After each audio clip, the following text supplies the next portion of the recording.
বাংলাদেশের হাদিকে যারা মেরেছে, হাদি ভালো মন্দ সব আপন জায়গায় থাকে। নাম হয়তো আপনারা অনেকে শুনেননি, আমি নামটা বলে দিব। বাংলাদেশ আবার উত্তাল্লা,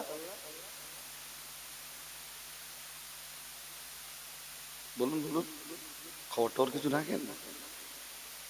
বাংলাদেশ আবার উত্তাল। যে কালেমা আপনারাও পড়েছেন, যে কালেমা আপনারাও পড়েন, এই কালেমার প্রচার রাসূলুল্লাহ তখন দুর্বার গতিতে করে চলেছেন। ও বাবাজিরা ভাইরা, ইহুদিরা আমাদের রাসূলকে প্রশ্ন পাঠিয়ে দিল, মুহাম্মদ সাল্লাল্লাহু আলাইহি ওয়াসাল্লাম তিনি মানুষ দিগকে যে আল্লাহর দিকে ডাকেন, আমরাও তো বছরের পর বছর ধরে ওই আল্লাহকেই ডাকি। মুহাম্মদ সাল্লাল্লাহু আলাইহি ওয়াসাল্লাম যে আল্লাহর দিকে মানুষকে ডাকতেছেন, আমরা তো একই আল্লাহ ডাকি।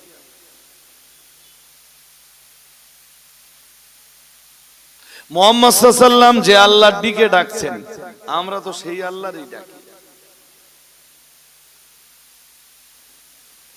তাহলে মুহাম্মদ সাল্লাল্লাহু আলাইহি ওয়াসাল্লাম নতুন করে আল্লাহর দিকে কেন ডাক দিচ্ছেন? তাহলে মুহাম্মদ সাল্লাল্লাহু আলাইহি ওয়াসাল্লাম যে আল্লাহর দিকে মানুষকে ডাকছেন, সেই আল্লাহর পরিচয়টা কি?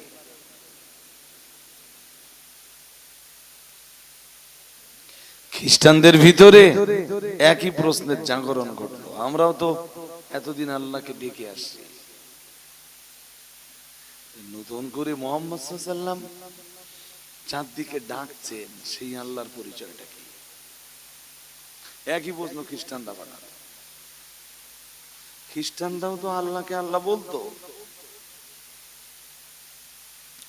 ওই একই প্রশ্ন মক্কার মাটিতে দাঁড়িয়ে রাসূলুল্লাহ যখন লা ইলাহা ইল্লাল্লাহ এই কালেমার প্রচার যখন করছিলেন, ও বাবাজিরা ভাইরা, ওই একই প্রশ্ন উত্থাপন করলো খ্রিস্টানরা, একই প্রশ্ন পাঠালো ইহুদিরা, একই প্রশ্ন পাঠালো মক্কার মুশরিকেরা। মক্কার মুশরিক যারা ছিল, ওরাও আল্লাহকে ডাকত।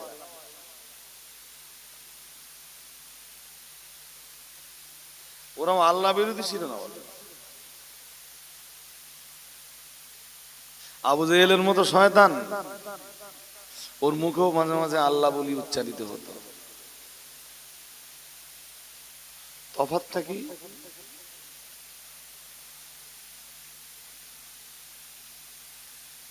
মাথা কিছু গেছে? ইহুদিরাও আল্লাহরে ডাকে, খ্রিস্টানরাও আল্লাহরে ডাকে, মক্কার মুশরিকরাও আল্লাহরে ডাকে। পার্থক্যটা কি?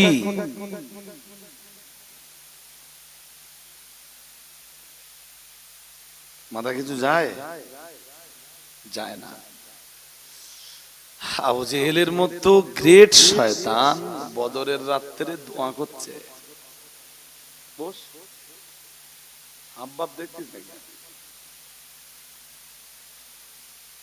হ্যাঁ, ওরম তুই একটা আসে প্যান্ডেলের আশপাশে একটু এলো, একটু উকি ঝুঁকি মারলে, দেখলে কি হচ্ছে না হচ্ছে।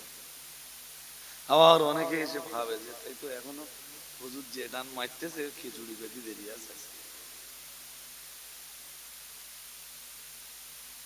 আমি শারীরিক ভাবে একটু বিধ্বস্ত, মানসিক দিক আল্লাহ আলহামদুলিল্লাহ ভালোই আছে, শারীরিক দিকটা একটু বিধ্বস্ত। যে হালে আল্লাহ রেখেছেন খুব ভালো, আল্লাহর কৃতজ্ঞতা ছাড়া তো কোনো রাস্তা নেই। কে দোয়া করছে বদরের মাঠে? তাবুর ভিতরে আবু জেহেল। কার কাছে হাত তুলেছে? আল্লাহর কাছে। আল্লাহর কাছে হাত তুলে বলছে, আল্লাহ এই দুই দল তো মুখোমুখি হয়ে গেছে লড়াই করার জন্য, আর আগামী কাল থেকে লড়াই। এই দুই দলের ভিতরে যে দলটা হক দল, জয় তুমি ওই দলের দান করো। কে দোয়া করছে? দোয়ার ভিতরে খারাপ কিছু আছে? আল্লাহ যে দলটা হক দল হয় ওই দলটাকে তুমি জয়দান করো। ওদিকে রাসূলুল্লাহ তাঁবুর ভিতরে পড়ে আল্লাহরে ডাকতেছে।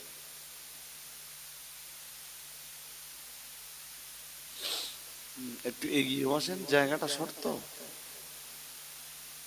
একটু সামনের দিকে এগিয়ে বসেন। আমি তো এসে আমার মজলিস দেখে খুব কষ্ট হচ্ছিল, আমি এই কন্ডিশন। আসলে আপনাদের একটা অভ্যাস হয়ে গেছে যে ফেমাস ব্যক্তি ছাড়া আমরা মজলিসে বলবো না।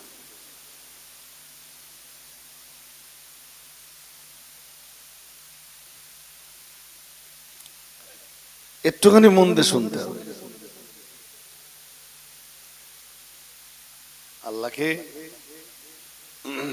চলেন।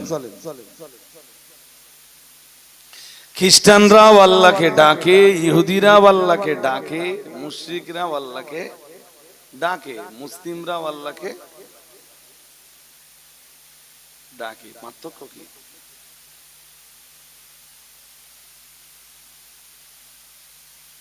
বলে ভালো না, মাথায় কিছু যায় না, যায় না, সত্যি সত্যি যায় না। আচ্ছা, এই পর্যন্ত মনে রাখেন। একটা গল্প শোনাই আপনাকে।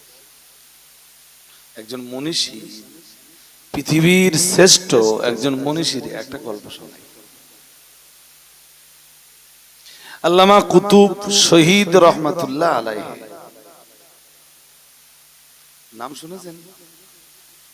শোনেন, হয়তো দুই একজন শুনেছেন, আবার অনেকেই শুনেন।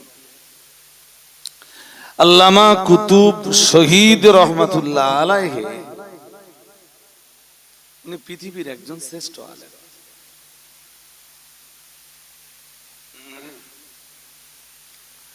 উনি আধুনিক যুগে কোরআনের একটা তাফসীর লিখেছেন আরবি ভাষায়। তাফসীরটার নাম আত-তাফসীরু ফি দিলালিল কুরআন।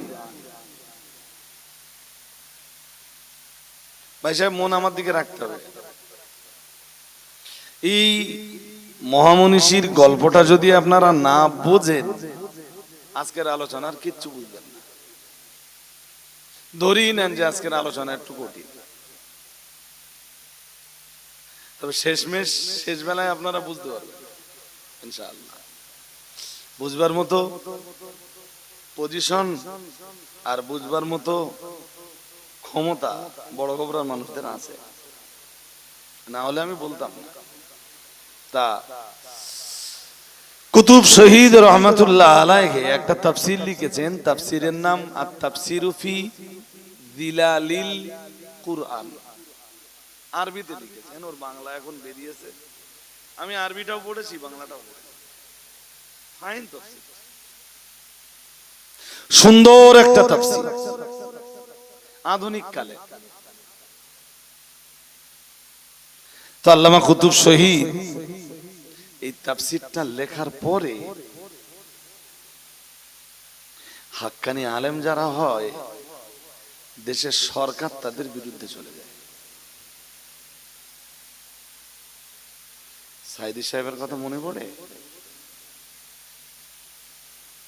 আলেমরা তো গুন্ডা না, আলেমরা তো সন্ত্রাসী না, আলেমরা তো চোর না, আলেমরা তো ডাকাত না, আলেমরা তো নারীবাজ না, আলেমরা তো ধর্ষক না। সাইদি সাহেবের জেলে যেতে হলো কেন? বাংলাদেশ আবার উত্তাল না? বলুন বলুন, খবরটার কিছু রাখেন। বাংলাদেশ আবার উত্তাল।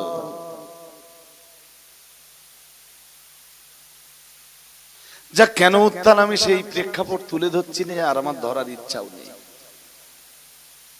যুগে যুগে যুগে যুগে হাক্কানি আলেমদের সাথে দেশের সরকারের সঙ্গে খুব ভালো সম্পর্ক ছিল না, সব যুগে। ইমাম আবু হানিফা থেকে হিসাব করে আসেন, ইমাম আহমদ ইবনে হাম্বল থেকে হিসাব করে আসেন, হযরত মুজাদ্দিদ আল ফেসানি রহমাতুল্লাহ আলাইহির কথা মনে করে দেখেন।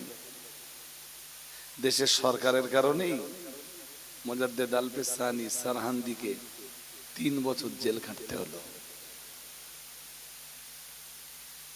ইমাম আহমদ ইবনে হাম্বালকে মার খেতে হলো, ইমাম আবু হানিফাকে জেলও খাটতে হলো, কারাগারের ভিতরে বিষ খাইয়ে মেরেও দেওয়া হলো। আলেমদের কাছে থাকে ইনসাফের বাণী, আলেমদের কাছে থাকে আদালতের বাণী, আলেমদের কাছে থাকে কোরআনের বাণী। এইটা নিয়ে না আলেমরা কারোর সাথে কখনো আপোষ করেন না। যখনই আপোষ না করেন তখন সরকারের সাথে তাদের বেঁধে দেয়। তো আল্লামা কুতুব শহীদ রহমাতুল্লাহ আলাইহির নামে ফাঁসির অর্ডার হলো, ওনাকে বন্দী করা হলো, ওনার বিচার হলো, বিচারে ওনার প্রতি ফাঁসির রায় হলো। কিসের রায় জোরে বলেন? নাম কি? কুতুব শহীদ। নাম কি? উনি দুনিয়া বিখ্যাত একজন কোরআন বিশারদ, কোরআনের একজন মুফাসসির। উনি জেলখানায় আছে। আলেমরা জেলখানায় যে কি বা করবে, ইবাদত ছাড়া আর আছে কি? কলমা, কালাম, দোয়া, দরুদ, সূরা, কিরাত, তেলাওয়াতে কোরআন, তাসবিহ, তাহলিল, তাজকির, ইস্তিগফার, তওবা, এছাড়া আর কি আছে আলেমদের? আর খুব বেশি হলে বেনামাজি গুলোর একটু ডাকা, আয় ভাই একসাথে নামাজ পড়ি, ঠিক কিনা? জেলখানায় এর বাইরে আর কাজ আছে? আমি কোনোদিন জেলখানায় গেলে তো বড় গোবরারও দাওয়াত দিতে যাবো, জানবে যে লোক জেলের ভেতরতে আসতে পারবে না, তা কি বা করবো? রাত জাগা অভ্যাস, নামাজে দাঁড়িয়ে নামাজ আদায় করি, সলাতের ভিতরে দাঁড়িয়ে থাকি, এই ছাড়া কি বা করার আছে? আমি স্টেজে আছি, পরে ফোন করে। কি বলছিলাম? কি বা করার আছে? আমারও তো মনে মনে হয় যে যদি কোনোদিন পুলিশ জেলে টেলে দেয়, জেলে বসে ইবাদত বন্দেগী করবো, আর কোরআনের যেটুকু অংশ মুখস্থ আছে বা কোরআন যদি একটা রাখতে দেয় জেলখানায়, ওইটা দেখে দেখে পড়বো। এমনি তো সবসময় ইচ্ছা হয় কোরআন তেলাওয়াত করি। কোরআন তেলাওয়াতের ভিতরেই তো আল্লাহর রহমত। যে যত বেশি কোরআন তেলাওয়াত করে সে তত বেশি আল্লাহর রহমতের হকদার হয়। আর একটু মিলেমিশে বলেন। আর কাজ কি আছে? ওই বেনামাজি, অধার্মিক, ওদের ডাকা, একটু তওবাতিল্লাহ পড়ানো, এসব হয়, একসাথে নামাজ পড়ি। যদি জামাত করে নামাজ পড়ার পরিবেশ হয়, তা আমি ইমাম হয়ে যাচ্ছি, তোমরা কেউ একটু তাকবীর দাও। ইউসুফ আলাইহিস সালাম জেলখানার ভিতরে কি করেছে? ওনার ধর্ম প্রচারের যে জীবন, এই জীবনটা শুরু হয়েছিল জেলখানা থেকে। সুবহানাল্লাহ। হয় না? আর একটু মন খুলে বলেন। হ্যাঁ, তো আলেম ওলামারা সুযোগ পেলে জেলখানা, এর নিতান্ত যদি একা একটা সেলের ভিতরে রেখে দেয়, তাহলে তো আর কাউকে ডাকার কন্ডিশন, যেটা সাইদি সাহেবকে করা হয়েছে। বোঝেননি? আল্লামা কুতুব শহীদ রহমাতুল্লাহ আলাইহি এশার নামাজ পড়ে তিনি তাসবিহ, তাহলিল, তাজকির করছেন। হঠাৎ জেলখানা থেকে, পুলিশের পক্ষ থেকে, সরকারের পক্ষ থেকে ওনার কাছে কেউ একজন এলো। আল্লাহ, কেউ একজন এলো, আমার দিকে মন দেন, এসে বলল আপনার এগেনস্টে ফাঁসির রায় হয়েছে। শুনছেন নাকি? কি বললো? আপনার এগেনস্টে ফাঁসির রায় হয়েছে। এবং এই ফাঁসিটা রায় হয়েছে আপনি জানেন, আবার আপনাকে শোনানো হলো। এই ফাঁসির রায়টা আগামীকাল ফজরের নামাজের পরে কার্যকর।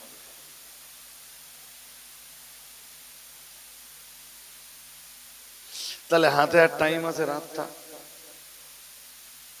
ওই এই যে খুব খোশ মেজাজে মালগুলো ওখানে দাঁড়িয়ে দাঁড়িয়ে গল্প করতে, এই যে দোস্ত,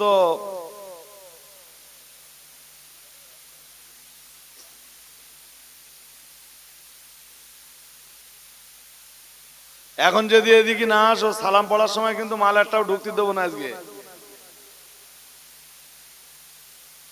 সেই সময় মাল টানবার জন্য চলে আসবা।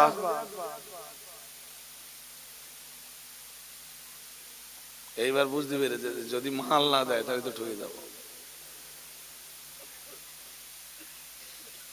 যদি মাল পেতে চাস তাড়াতাড়ি চলে আয়। হযরত সৈয়দ কুতুব শহীদ রহমাতুল্লাহ আলাইহি উনি শুনলেন হাতে টাইম আছে, আর কালকে ফজরের পরে ফাঁসি, মানে কি খুব বেশি টাইম, একটা রাত খুব বেশি হলে। সারাটা রাত আল্লাহর ইবাদতের ভিতরে কাটিয়ে দিলেন, তওবা ইস্তেগফার পড়লেন, আল্লাহর কাছে ক্ষমার আবেদন জানালেন। ফজরের আজান হয়ে গেল। হযরত আল্লামা কুতুব শহীদ রহমাতুল্লাহ আলাইহি ফজরের নামাজের পরে আবার নামাজের মুসাল্লায় বসে বসে তাসবিহ পড়ছিলেন, তাহলিল করছিলেন, তাকবীর পড়ছিলেন, তাজকির করছিলেন।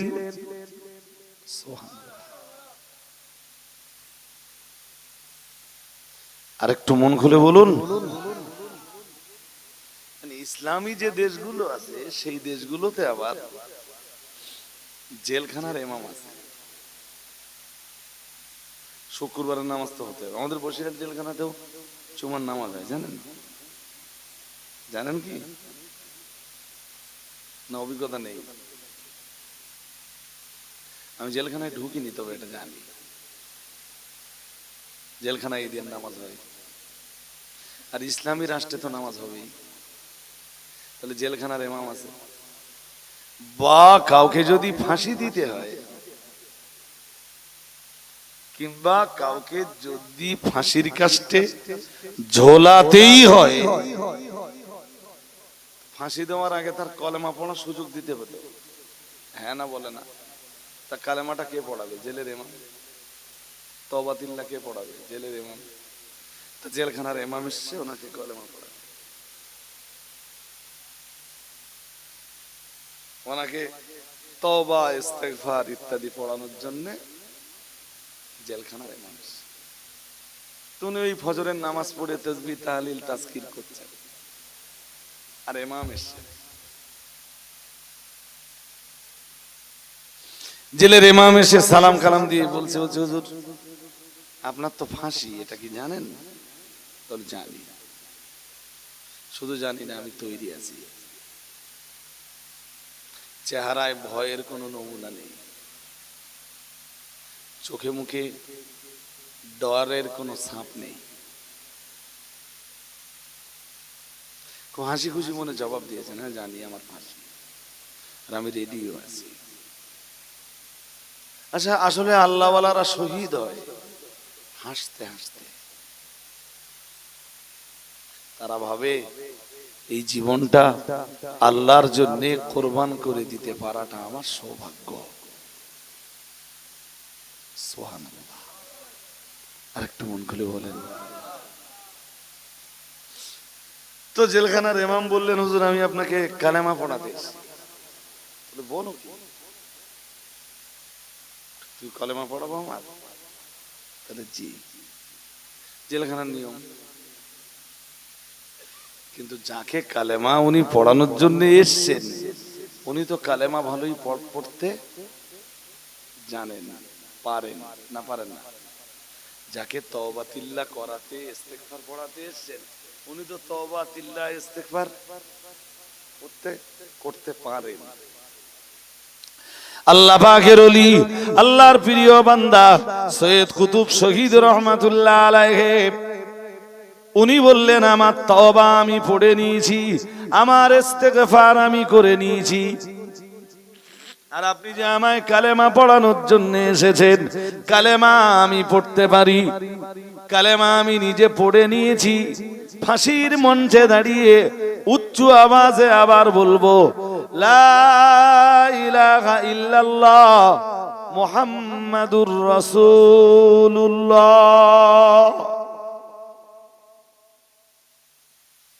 এই পর্যন্ত বলে উনি জেলের ইমামকে বললেন, যান চলে যান।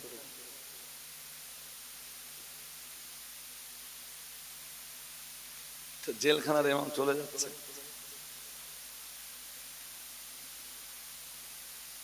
বেশ কিছু চলেও গেছেন, কয়েক ধাপ চলেও গেছেন।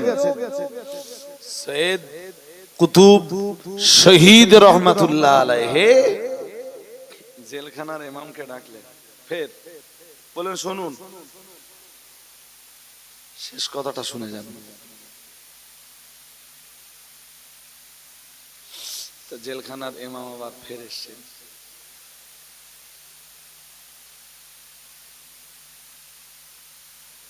সৈয়দ কুতুব শহীদ বললেন, শেষ বেলায় একটাই কথা, আপনি জেলখানার ইমাম। আচ্ছা, মুসলিম রাষ্ট্রের জেলখানার ইমাম মানে ও তো মাইনে পায়, হ্যাঁ না বলেন? ওর মুখেও তো কালেমা আছে।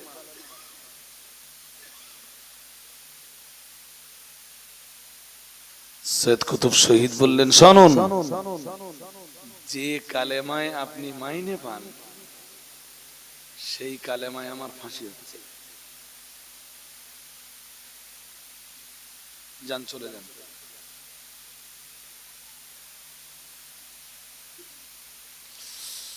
শীত লাগছে, বিরাট কেন বন্ধ করে দাও, ওই কারণে অসুবিধা হচ্ছে, তাই তো।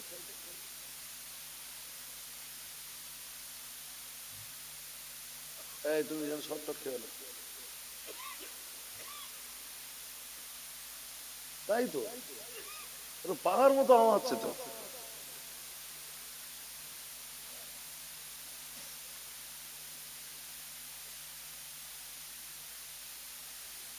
কি বললেন শেষ কথাটা? ছেলেরা যারা আছো, বন্ধুরা যারা আছো, ভাই দেখো একটু মাথায় নিতে পারো কি এটা?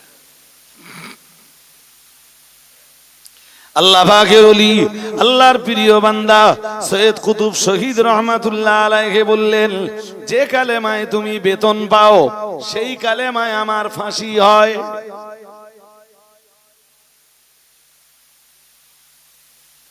দুইজনের কলেমা একই না আলাদা? উত্তর দেননি আপনারা, উত্তর দিতে হবে। বলছি দুইজনের কালেমা একই না আলাদা? কালেমা একই, তাহলে একজন বেতন পায় আর একজন ফাঁসির কাজটা ঝোলে কেন?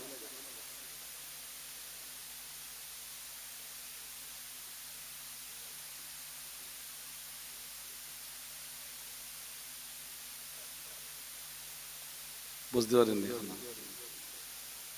দুজনার কালেমা একই তো, হ্যাঁ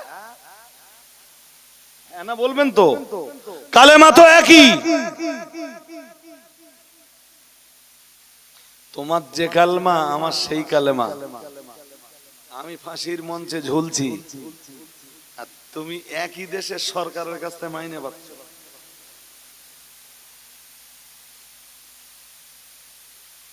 কি করে হয়? কালেমা একই হয়, উদ্দেশ্য আলাদা হয়।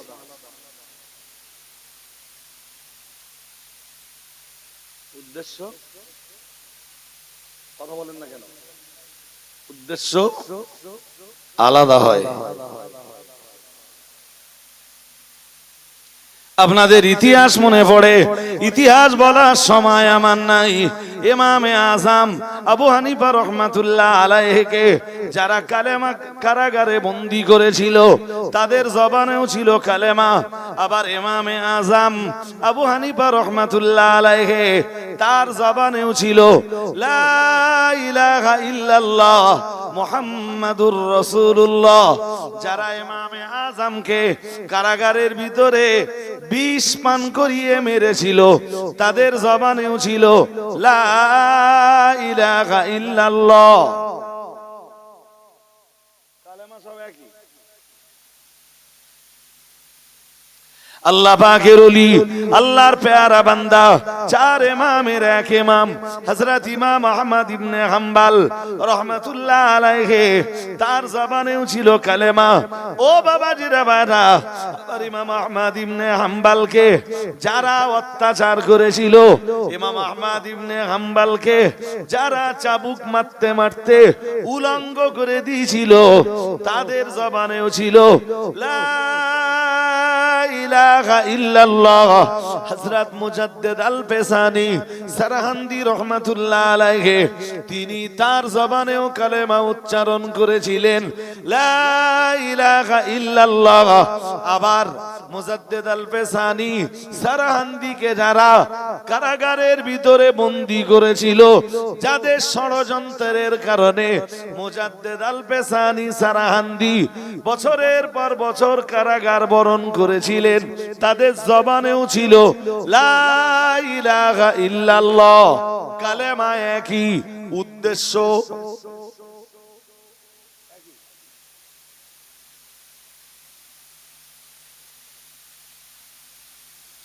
ভালোই মনে পড়ে বাংলাদেশের সাইদি সাহেবকে যারা কারাগারের ভিতরে ভরে দিয়েছিল, সাইদি সাহেবের যে কালেমা, যারা তাকে কারাগারের ভিতরে ভরে দিয়েছিল, তাদেরও একই কালেমা।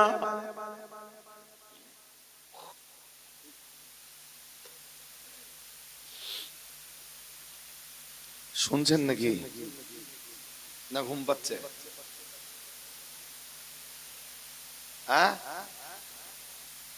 সাইদি সাহেবকে যারা বন্দী করেছিল, তাদেরও কলেমা একই তো।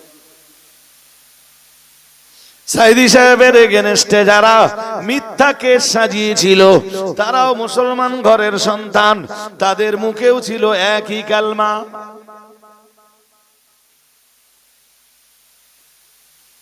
রাইট?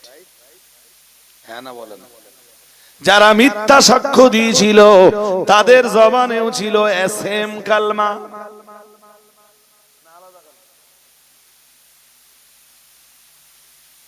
আরে ভাই সাহেব, সাইদি সাহেবের বিচারের আসরে যারা সাইদির বিরুদ্ধে সাক্ষ্য দিতে গিয়েছিল, তাদের কালমা একই তো।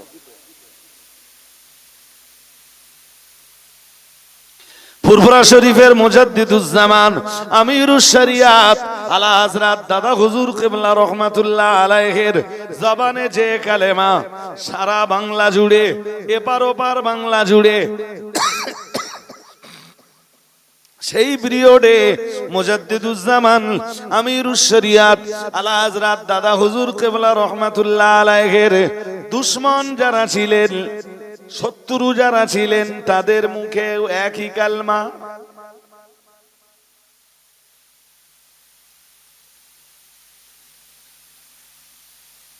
একদম শেষ পর্যায়ের কথাটা বলি এবার। আমি আজকে ওয়াজ করতে এসেছি, আমাদের দেশে আমাদের কিছু শত্রু আছে, তারা আমাদেরকে গাইল দেয়, অথচ আমাদের মুখে যে কালমা, তাদের মুখে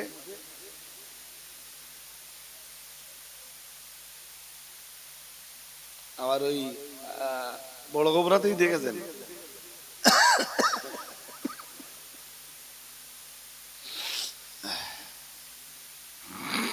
এমনি শরীরটা একটু কষ্ট পাচ্ছিলাম, আর এই ঠান্ডাটা ইচ্ছা আল্লাহ, আগের তো বলছি ওর কোনো শক্তি নেই। জি, ওই ভিক্ষা শিক্ষা যারা করে, তারা দেখবেন এই, আপনি বাড়ি নেই তো, চাচিমা বা ভাবি বাড়ি আছে তো, আপনার ঘরের দরজার সামনে দাঁড়িয়ে বললে লা ইলাহা ইল্লাল্লাহ, মা দুটো ভিক্ষে দাও।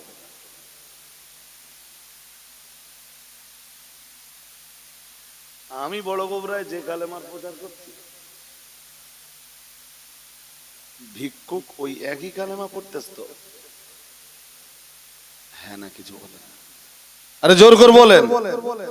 ভিক্ষুক একই কালেমা পড়ছে না আলাদা? আজমিরে গেছেন কেউ? হাত তোলেন দিন, কে গেছেন দেখি। ওই বাবাজি গেছে, আর দুই, আর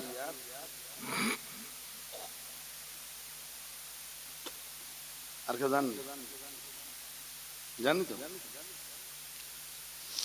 আজমিরের এই ফকিরগুলো দেখেছেন গাঁজাখোর গাঁজা খাবে এক ওয়াক্ত নামাজ নেই কি আছে লা ইলাহা ইল্লাল্লাহ লা ইলাহা ইল্লাল্লাহ লা ইলাহা ইল্লাল্লাহ লা ইলাহা ইল্লাল্লাহ লা ইলাহা ইল্লাল্লাহ লা ইলাহা ইল্লাল্লাহ লা ইলাহা ইল্লাল্লাহ লা ইলাহা ইল্লাল্লাহ জিকির করতে করতে আপনার ঘরে এলো বললো বাবার নামে যা দোয়া দাও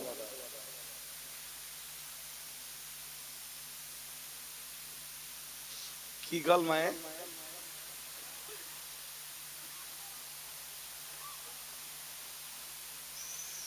না আপনারা কথা বলতেছেন না একদম পুরো বসে বসে শুধু নীরব শুনতেছেন বলছি কি কালমায়ে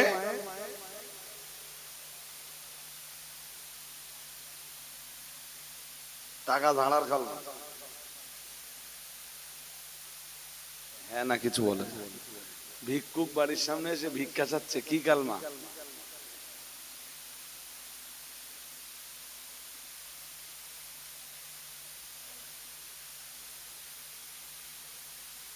জি সৈয়দ কুতুব শহীদ রহমাতুল্লাহ আলাইহি হুজুরের ওই কথাটা আর একবার স্মরণ করুন জেলখানার ইমামকে ডেকে বলেছিলেন যে কালমায় তুমি মাইনে পাও সেই কালমায় আমার ফাঁসি হয় কলমা সবার মুখে একই ভাই এই কালমা দিয়ে কারোর দুনিয়া হয় আর এই কালমা দিয়ে কারোর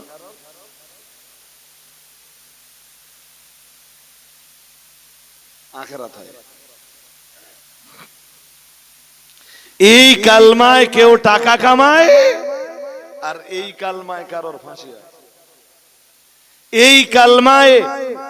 এই কালমায় কারোর দুনিয়া হয় আর একই কালমা প্রচারে কেউ বয়কট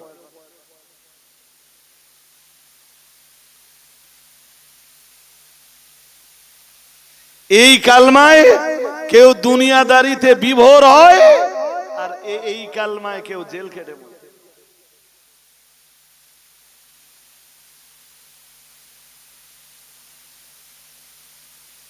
বোঝেননি আমি বিস্তার কিছু বলছি না শুধু এতটুকু বলছি এটা ভারতবর্ষ তো বাংলাদেশের হাদিকে যারা মেরেছে হাদি ভালো মন্দ সব আপন জায়গায় থাকে নাম হয়তো আপনারা অনেকে শুনেননি আমি নামটা বলে দিল হাদিকে যারা মেরেছে তাদের যে কালমা হাদির মুখেও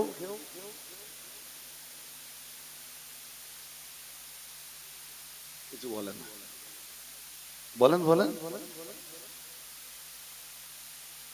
ব্যাস আরো শুনতে হবে শুধু ভাবেন যে আমার কোন কলমা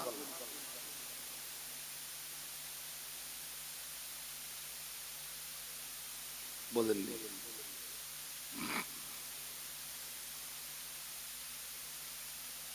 কি ভাবতে বলেছি যে আমার কোন কালমা ঘুম পাচ্ছে হ্যাঁ এর লাস্ট কথাটা সালাম পড়ার পরে বলছি উঠে দাঁড়ান সালামটাকে পড়ে কাজটা একটু এগিয়ে ফেলি উঠুন ইয়া নবী সালাম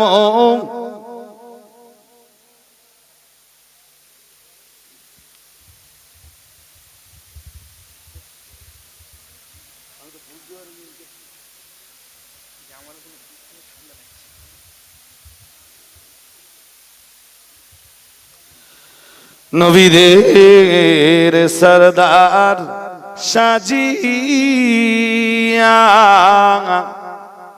আসিলেন ধরায় এ নামিয়া শোনালেন কুরআনের বাণী আমিনার ও নির্মনি নবী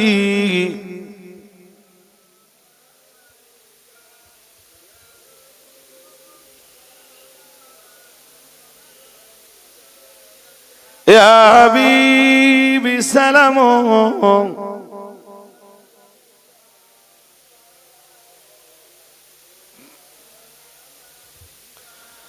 লো সালাম প্রাণীর পয়গম্বর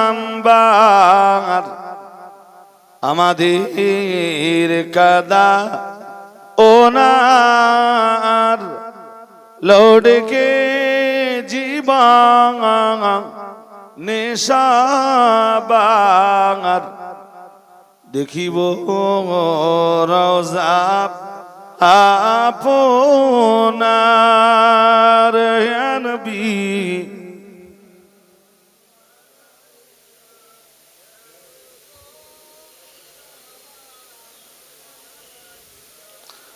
ইয়া হাবিবি সালাম আলাইকা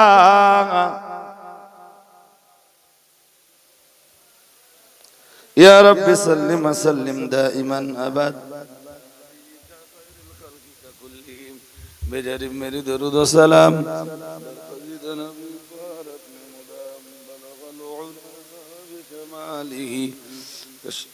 দুজা বিজামালিহি হাসনাতু জামিউ খিসালিহি সাল্লু আলাইহি ওয়া আলিহি আল্লাহুম্মা।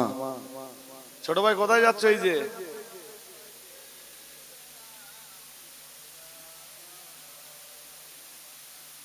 ওয়া আলা আলি সাইয়্যিদিনা। কমিটির ছেলেরা কই? সব মজলিসে সবাই? বেশ, আলহামদুলিল্লাহ। কি বলছিলাম, এই ছেলেরা তোমরা যারা ভাই ওইসব টানাটুনি করছো, এখন দোয়ার টাইম, মজলিসে আসতে হবে সবাইকে। আগে দোয়া করবা, তারপর দুনিয়ার অন্য কাজ করবা। তোমরা এত খাটাখাটনি করলে, অধিকাংশ জলসা কমিটির ছেলেরা অজ শোনার সময় পায় না, আর দোয়ায়ও শরীক হওয়ার সময় পায় না। এটা হবে না, এটা অন্তত আমি তো মেনে নেব না। এদের খাওয়া 2 মিনিট পরে দেবে, তোমরা আগে দোয়ায় শরীক হও ভাই। আর একটা কথা বাকি থেকে গেছে না, আপনাদের মনে নেই, আমার মনে আছে। কি বলেন তো? না, একটা কথা বাকি থেকে গেছে। কি বললে? কি একটা বলো বলো। দান তুলতে হবে। কমিটি দান তুলবে না, ছাড়েন ওর কথা। বাকি যেটা থেকে গেছে সেটা হলো ইহুদিদের একই প্রশ্ন, মনে আছে যে আমরা তো আল্লাহরে ডাকি, তাহলে মুহাম্মদ সাল্লাল্লাহু আলাইহি ওয়াসাল্লাম আবার যে আল্লাহর দিকে ডাকছেন তার পরিচয় কি? খ্রিস্টানদের ওই একই প্রশ্ন, আমরাও তো আল্লাহকে ডাকি, কিন্তু মুহাম্মাদুর রাসূলুল্লাহ সাল্লাল্লাহু আলাইহি ওয়াসাল্লাম যার দিকে আহ্বান করছেন মানুষকে, সেই আল্লাহর পরিচয় কি? মক্কার মুশরিকরাও ভাবলো মুহাম্মাদুর রাসূলুল্লাহ সাল্লাল্লাহু আলাইহি ওয়াসাল্লাম যে আল্লাহর দিকে ডাকছেন, সে আল্লাহর পরিচয় কি? আমরাও তো এতদিন ধরে আল্লাহকে ডেকে আসছি। একদিকে ইহুদি, আর একদিকে খ্রিস্টান, আর একদিকে মক্কার মুশরিকেরা, এরা সবাই মিলে রাসূলের কাছে প্রশ্ন পাঠালো। আর এদের এই সকলের প্রশ্নের জবাবে আমার আল্লাহ সূরা ইখলাসটা নাযিল করলেন। সুবহানাল্লাহ পড়েন, আর একটু মন খুলে বলেন। সকলের প্রশ্নের জবাবে আমার আল্লাহ সূরা ইখলাস নাযিল করে দিয়ে বললেন, কুল হুয়াল্লাহু আহাদ।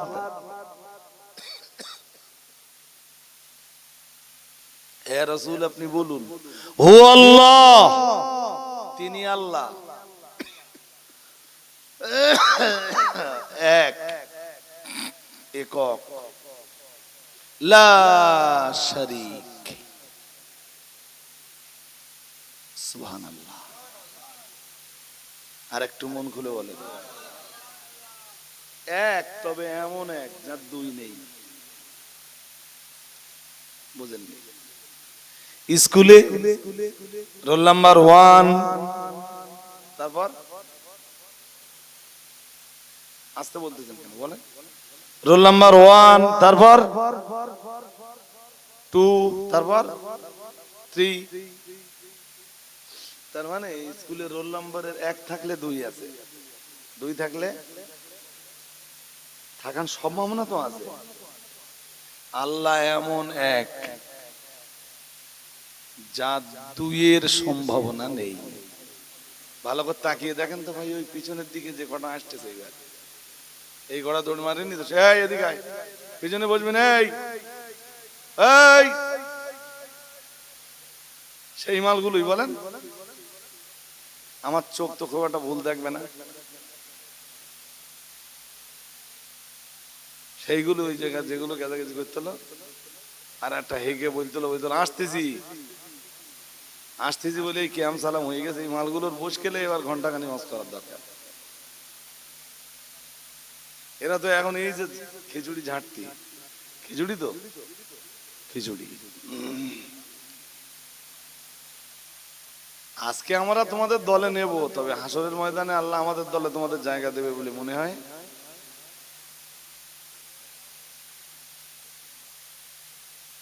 আজকে খেয়ে দিচ্ছি, অসুবিধা নেই, আজকে তাড়াবো না।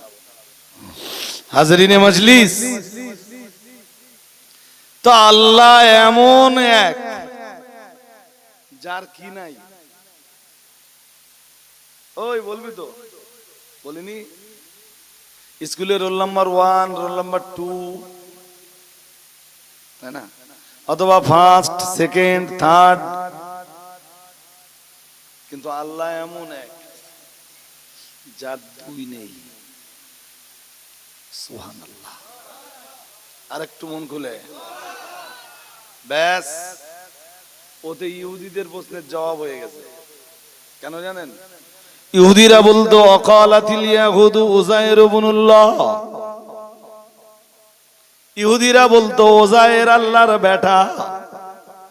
বলুন নাউজুবিল্লাহ। খোদার ছেলে কারা বলতো? তাহলে একজন হলো না দুজন হলো? আর সূরা ইখলাসে আল্লাহ কি বললেন? এক না, এক এবং একক, এক একক, এক একক। ওয়াকালাতিন নাসারাল মাসীহু ইবনুল্লাহ, খ্রিস্টানরা বলে ঈসা আল্লাহর বেটা, আর ঈসার মা মারিয়াম আল্লাহর বিবি। বলুন না নাউজুবিল্লাহ। খ্রিস্টানদের এই আকীদা কেন জানো? যে ঈসার মা মারিয়াম আল্লাহর বউ, কেন জানেন? জানেন না, সব খবর আপনারা কোথাতে রাখবেন। এর কারণ হলো খ্রিস্টানরা বলে যে আদম পাপী, আদম, আর আদম নামীয় পাপীর ঔরস থেকে যত নবী পৃথিবীতে এসছে সবাই পাপী। নাউজুবিল্লাহ বলেন। আর একটু জোর করে বলেন। আদমও পাপী, আর আদমের ঔরস থেকে যত নবীরা এসছে তারাও সবাই পাপী। তাই আল্লাহ আমাদের ঈসাকে নিজে জন্ম দিয়েছেন। নাউজুবিল্লাহ করেন। আর একটু জোর করে বলেন। আমাদের ঈসাকে আল্লাহ নিজে জন্ম দিয়েছেন। কাদের কথা? জোর করে বলেন। খ্রিস্টানদের। কাদের কথা? একমাত্র নিষ্পাপ ব্যক্তি পৃথিবীতে খ্রিস্টানদের কাছে ঈসা নেই।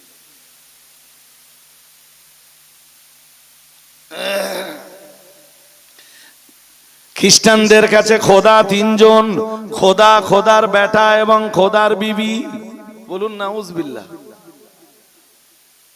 আল্লাহ ওই কথাটার ভিতর দিয়ে খ্রিস্টানদের ওই কথাটার প্রতিবাদ করলেন।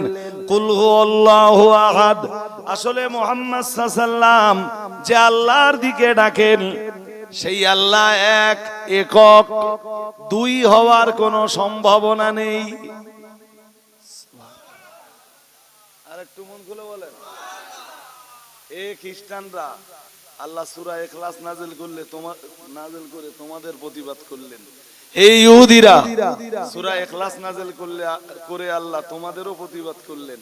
আর হে মক্কার মুশরিকরা, তোমরা বহুজন খোদায় বিশ্বাসী, আল্লাহ তোমাদের কথারও প্রতিবাদ করলেন না করলেন না? হ্যাঁ না বলে না? বাকি বিস্তার করে বলতে গেলে ভাই ধৈর্য লাগবে,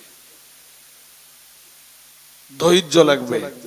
সেই ধৈর্য না আজকে অন্তত আমার দেহে নেই। আজকে আমার দেহে ধৈর্যের অনেকটা কি খামতি বলেন, ঘাটতি বলেন, এ সেই বিকাল থেকে চলছে। জি আপনাদেরকে বলবো কটা, তাহলে আর একজন হুজুর বললে হতো না, আমার 10:30 থেকে 12টা টাইম, মিনিট দেরিতে এসছি বলে আপনারা বলার আগে সে টাইম ধরে দিয়েছি, বলো সে টাইম হয়ে গেছে, এখনো দোয়া বাকি। শোনেন, বস বস, নামাজ কালাম পড়া হয়। এই যে কমিটির সদস্য ভাই যারা আছেন, আমি অনুরোধ করব, আমাকে আর দাওয়াত করতে হবে না, কিন্তু আপনারা নামাজটা পড়বেন।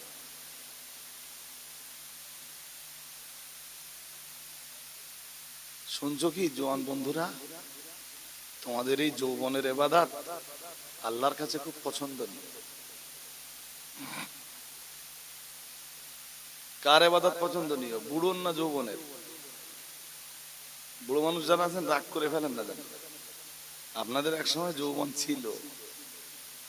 আর ছেলেরা যারা আছো ভাই, তোমাদের নবীনা বলেছেন অশাবাবু শাবাতুম মিনাল জুনুন, যৌবন বয়সটা পাগলামির একটা অংশ। কিসের অংশ?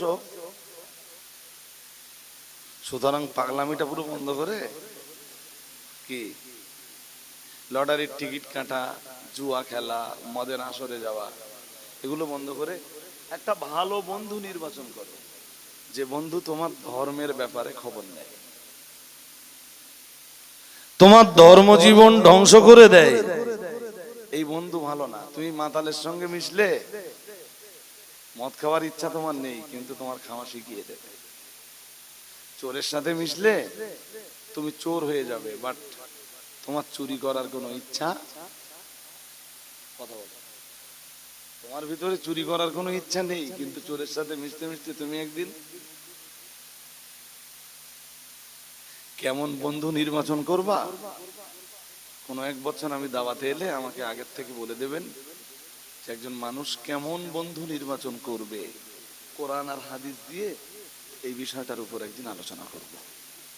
ত্রুটি বিচ্যুতি আজকের মতো আল্লাহর হস্তে একটু ক্ষমা করেন, আর আমাকে এবার রিলিজ দেন।